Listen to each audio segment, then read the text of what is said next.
Misteri Begu Ganjang. Nenek saya punya teman, kami biasa panggil dia Opung, yang kebetulan tinggal di seberang rumah. Sudah tinggal satu komplek sejak mereka memulai rumah tangga masing-masing.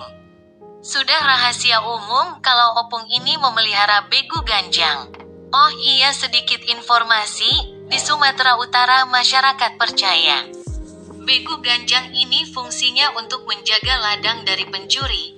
Dulu sebagian besar masyarakat bertani atau berkebun, ada juga yang menggunakannya sebagai penjaga rumah, pesugihan, menyelakai orang lain atau membalas dendam.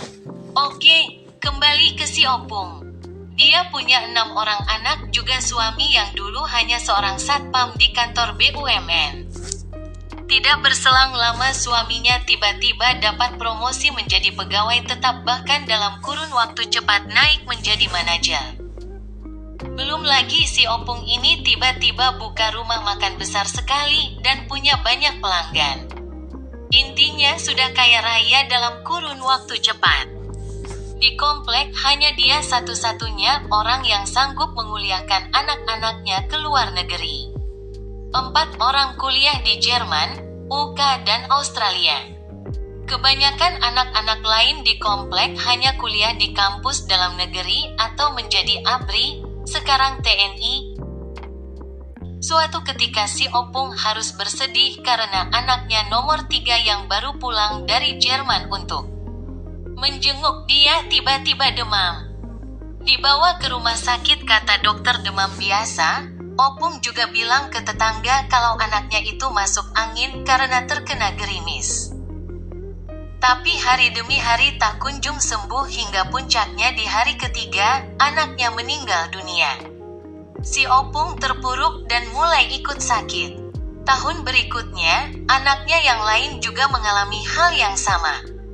Sakit demam tinggi kemudian meninggal. Tetangga memperhatikan ada kesamaan saat 2 saudara itu meninggal, yaitu hari sebelum meninggal mereka sama-sama menjerit tiap tengah malam menuju dini hari.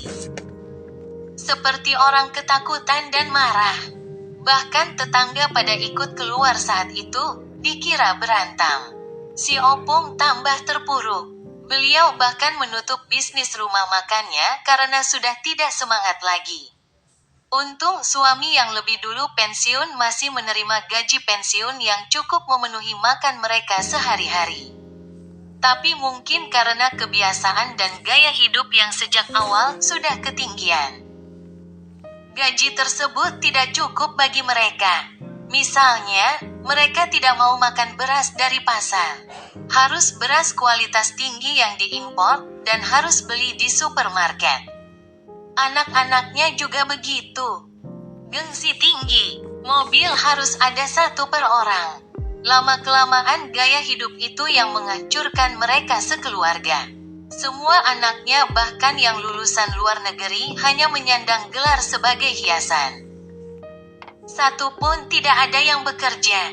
Masih mengharap duit dari kedua orang tua mereka, hingga akhirnya hidup mereka berbalik 180 derajat. Opung hidup dengan umur panjang. Dia baru meninggal 3 tahun lalu di umur 92 tahun. Sebelum meninggal banyak kejadian aneh. Seperti marah-marah setiap subuh, sakit keras tapi well susah mati. Beberapa kali dia curhat ke tetangga soal dia sudah lelah hidup tapi belum diizinkan mati dulu oleh entah siapa. Sampai entah apa hubungannya, tapi waktu itu si Opung dalam keadaan sekarat. Badan tegang dan sudah ngigau bicara aneh. Anak-anaknya membawa beliau ke ruang tengah dan atap yang ada di atasnya dibuka dan dibongkar.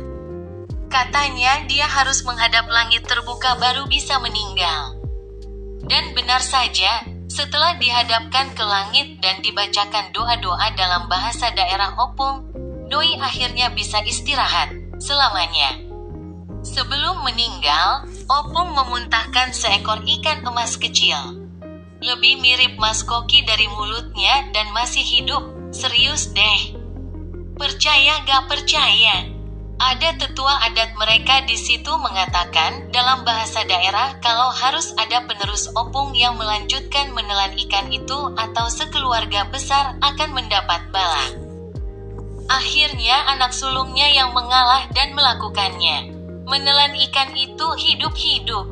Entah supaya apa saya juga tidak mengerti, kata nenek saya. Waktu itu dramatis sekali proses kematiannya dan nenek saya selaku sahabat juga tetangga ada di sana menonton. Buat apa kaya karena hasil dari pesugihan? Hanya bisa dinikmati sebentar tapi menanggung sakit dan kehilangan yang terkasih. Ujung-ujungnya anak-anaknya hidup melarat semua. Satu pun tidak ada yang cakap bekerja dan lama-kelamaan menjadi benalu untuk keluarga besar. Di mana harta yang berlimpah-limpah itu? Apa bisa dinikmati?